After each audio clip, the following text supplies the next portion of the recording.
SPOV. Nakaupo ako sa may balsa dito sa floating cottage. Binaba kong pa ako sa may dagat. May umupo at hindi ko siya nilingon.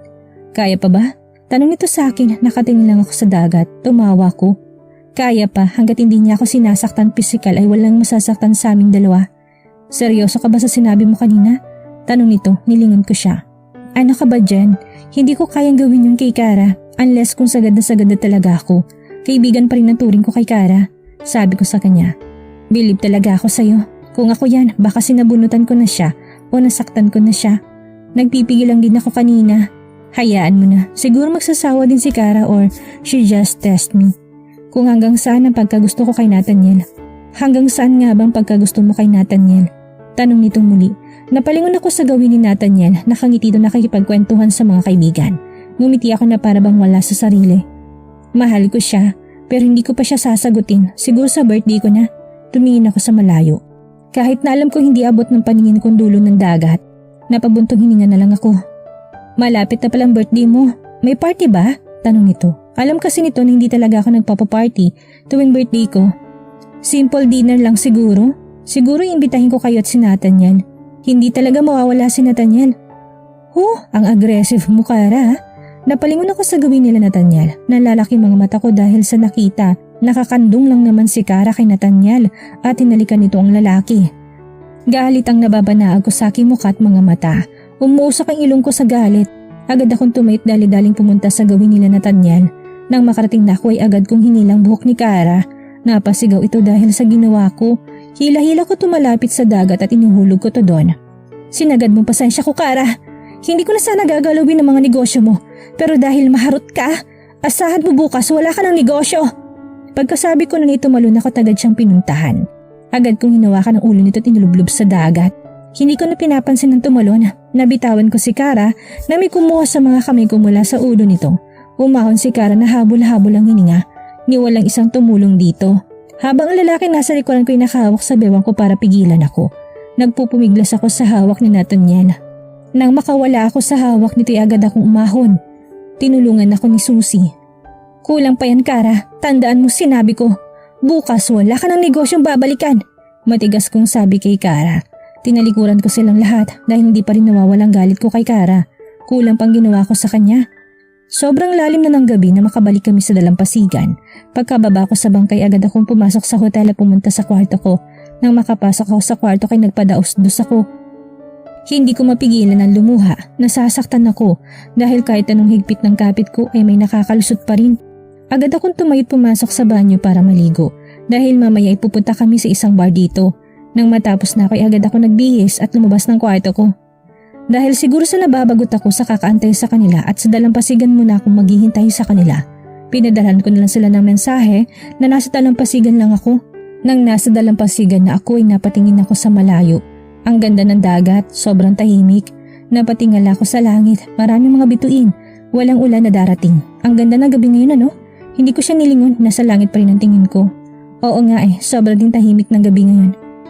Are you Nathaniel's girlfriend? Tanong ito. Nilingon ko siya. Hindi, magiging girlfriend pa lang. Sabi ko dito. Napangiti ako dahil sa sagot ko, pero nawala din ang ngiti ko dahil sa nangyari kanina. Alam mo sa lahat ng napapalapit kay Nathaniel ay ikaw na gustuhan ko. Hindi ko gustong kaibigan mong yun. Bakit mo naman ako nagustuhan? Dahil siguro wala akong kapatid. Okay na kayo ng asawa mo, Macy? Liis ko sa usapan namin. Sinadya kong ibahin ang usapan. Kahit kailan na hindi kami magiging okay.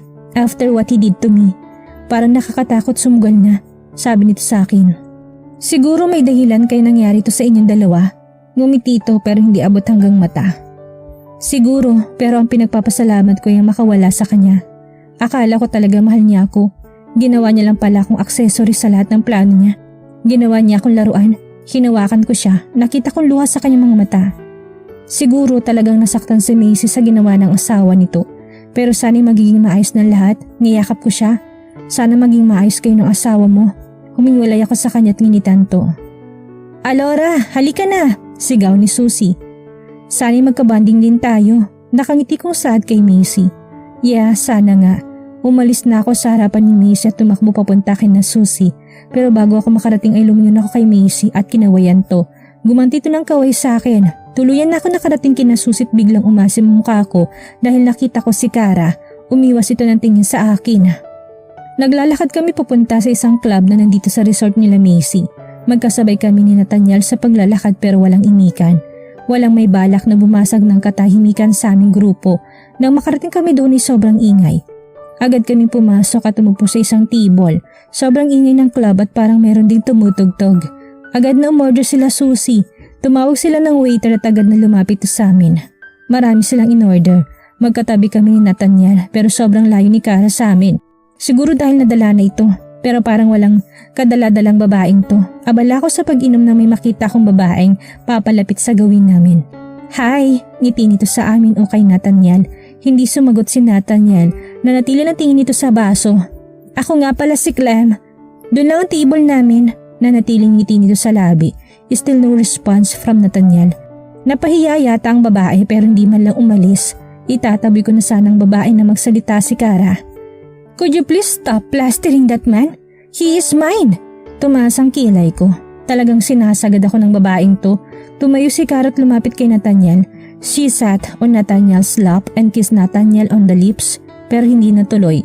Dahil tumayo na ako tinila si Kara papalayo kay Nathaniel. I drag her papunta sa labas ng club at panayang sigaw at palag nito sa kapit ko habang barkada ko nakasunod lang sa akin and Nathaniel called my name. Alora, stop! Awat nito sa akin.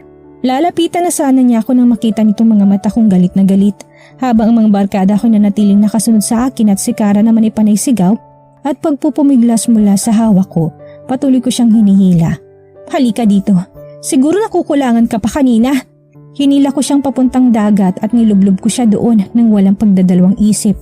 Nagpupumigla si Kara sa hawak ko pero nisa'y walang umawat sa akin. Natakot yata sa galit na nasa mga mata ko. Ang ayaw ko sa lahat at yung pinipilit na inangkin ang hindi kanila. Habang nilulublob siya sa dagat ay panay naman ang pagpapasag nito mula sa hawak ko. Alora, itigil mo na yan! Sigaw ni Jan. Naglakas loob itong lumapit sa akin. Hinila niya ako at nabitawan ko si Kara. Galit na galit ako to the point na gusto kong pumatay ng tao. Kung hindi pa lumapit sa Jan sa akin baka bangkay na si Kara. Hinihingal si Kara at panay ubo nito. Inayos ko ang aking sarili at iniwan silang lahat doon. Naglalakad ako pabalik sa hotel ng resort. Agad akong pumasok sa kwarto ko at kinuha ang traveling bag ko. Isa-isa kong sinilid ang mga damit ko. Napatigil ako sa pagsilid ng mga gamit ko na pumasok si Nathaniel. Sinundan pala niya ako. Aalis ka? Malumanin itong sambit. Oo, dahil kung hindi at magharap muli kami ni Kara at mahawakan ko siya, baka mapatay ko na siya ng tuluyan. Hindi pa tapos ang outing natin, may 6 na araw pa tayo, sabi nito. Tumigil ako sa ginagawa ko. Out na ako sa outing.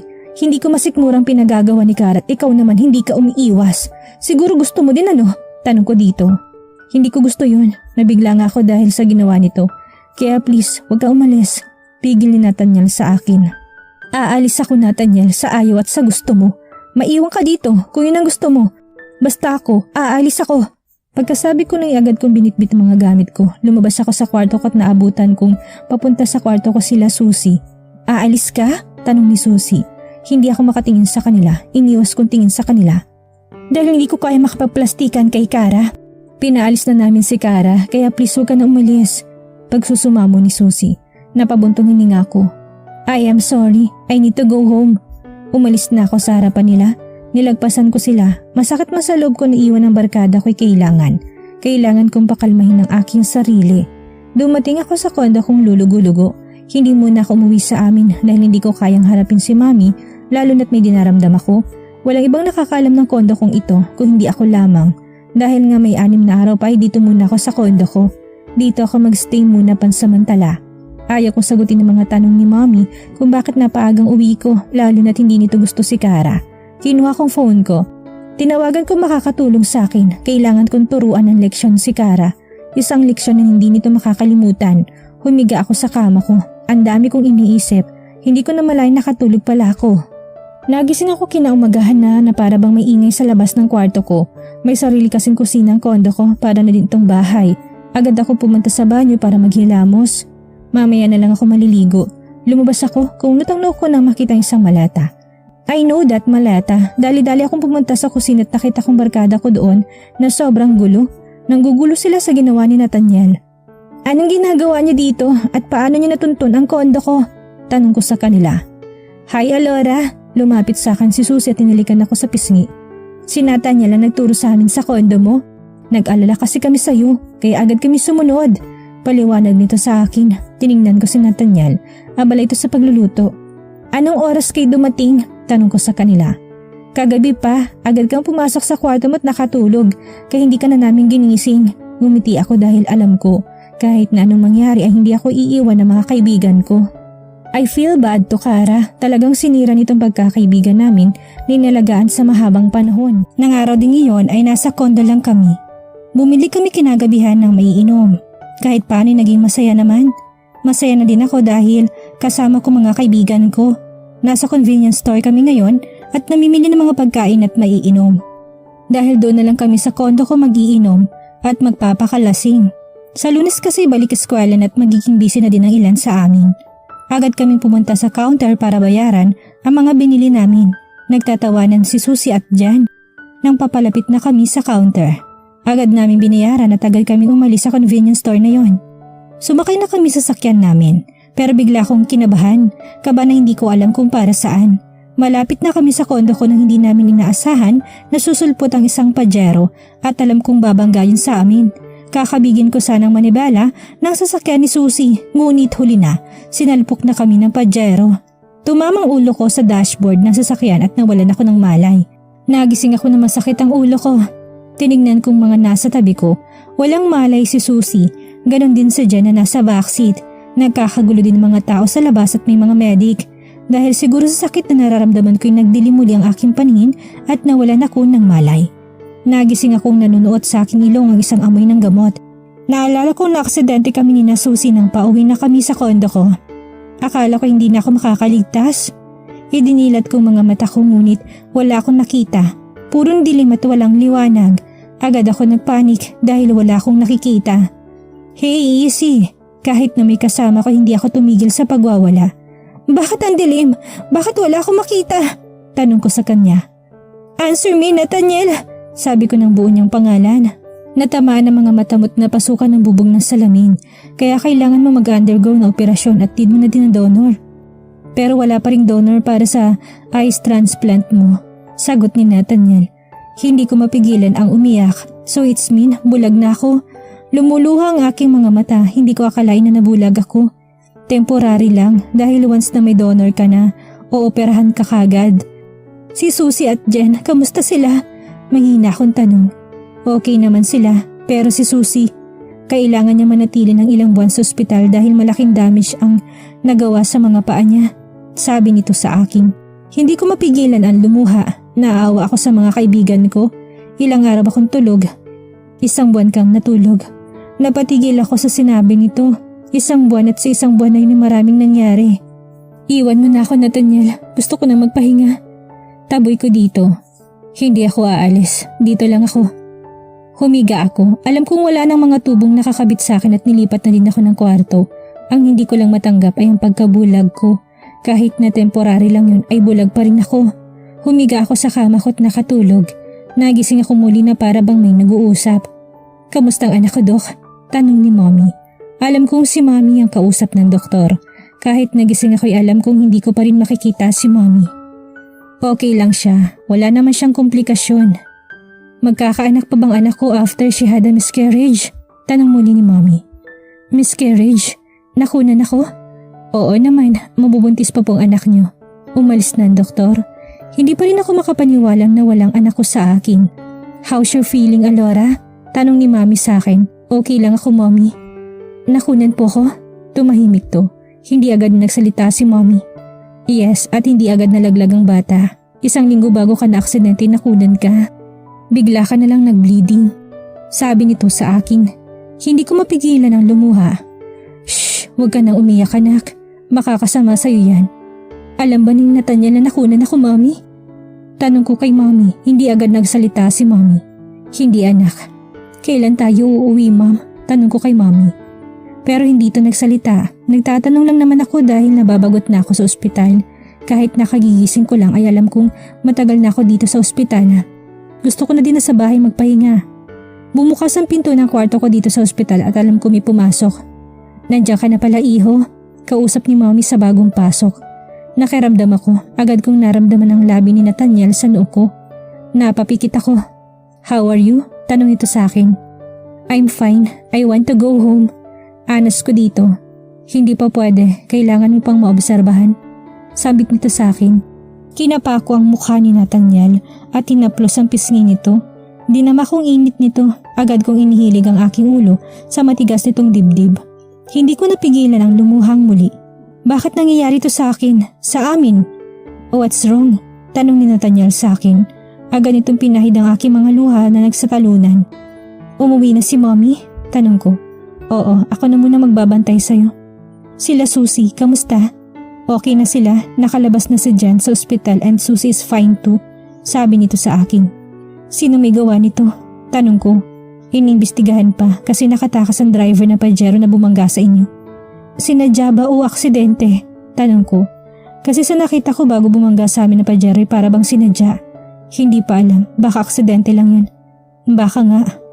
Isang buwan din ako natulog at tapos na palang birthday ko. Ang pagsagot ko kay Nathaniel ay napurnada.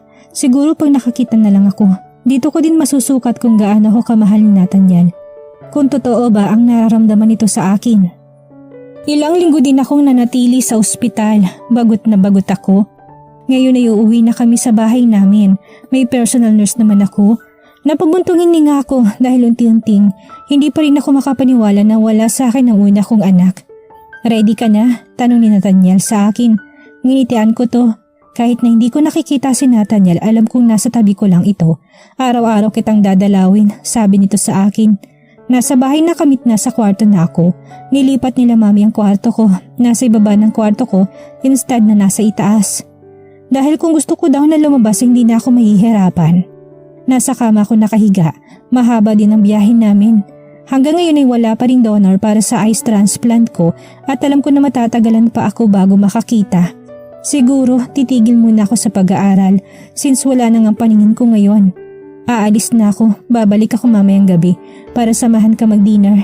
Sambit ni Nathaniel, hinawakan kong kamay niya. Salamat Nathaniel, hindi mo naman obliga na samahan ako sa lahat ng oras. May buhay ka din Nathaniel, nag-aaral ka, hindi ba gusto mong maging sundalo?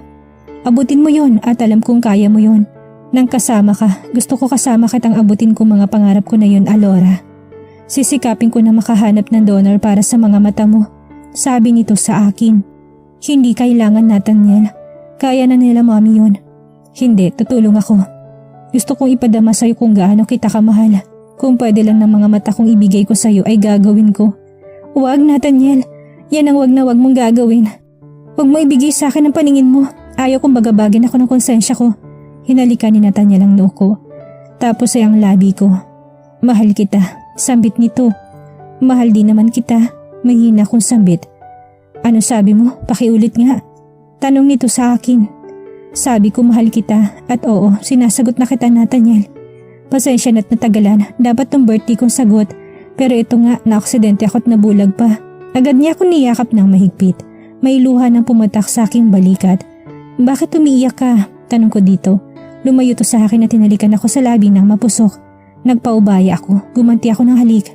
Pinagdikit nitong aming mga noo. Tears of joy lang. Salamat at sinagot mo na ako. Sobrang saya ko, Alora. Dapat sasagutin kita kapag naoperahan na ako, kapag nakakita na ako. Pero naisip ko, paano kung matagal pa yun? Baka mabagot ka. Hindi ako mababagot. Handa ako maghintay, Alora. Hinalikan niyang muli ang aking labi. Tapos ay ang noo ko. Pinahiga niya ako sa kama bago ito umalis. Nakatulog ako dahil na rin siguro sa pagod. Nagising ako na para bang may humahalik sa aking labi. Good evening, bati ni Nathaniel sa akin, bumabang halik nito patungo sa aking leeg. Naramdaman ko na lang ang lamig sa aking katawan dahil wala na pala akong saplot ni isa. Bumaba ang labi ni Nathaniel at tuluyan ako nitong inangkin. Nasa hapagkainan kami, ang ginawa namin kanina ni Nathaniel ay naulit pa ng ilang beses. Kasalukuyan kami ngayon kumakain ng hapunan. Alam kong nasa tabi ko si Nathaniel. Hindi ko lang alam kung nandito ba sila Mommy dahil hindi ko naririnig ang boses nito. Nasa sila Mommy? Tanong ko kay Nathaniel. Tila kami lang kasi ang nasa hapagkainan.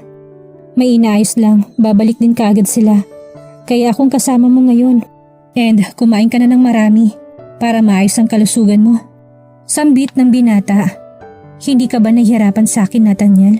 Tanong ko dito, bakit naman ako mahihirapan sa'yo? Mahal kita, handa akong gawin ang lahat. Maging ligtas ka lang at hindi ka mapahamak. Naiiyak ako dahil sa sinabi nito. Hindi ko akalain na makakatagpo ako ng isang lalaking gaya ni Nathaniel. Hindi ako nakapagsalita. Gusto ko siyang yakapin pero hindi ko nalang ginawa. Ang gusto ko lang ay makasama tong lagi. Doon ay masaya na ako. Huwag naman sana magsawa si Nathaniel sa akin. Huwag sana niya akong iwanan sa ere kung kailan kailangan na kailangan ko siya. At dito na po nagtatapos ang kabanata ng ating kwento. At sana'y muli niyo po akong samahan sa mga susunod pang kabanata. Maraming salamat po at ingat po tayong lahat.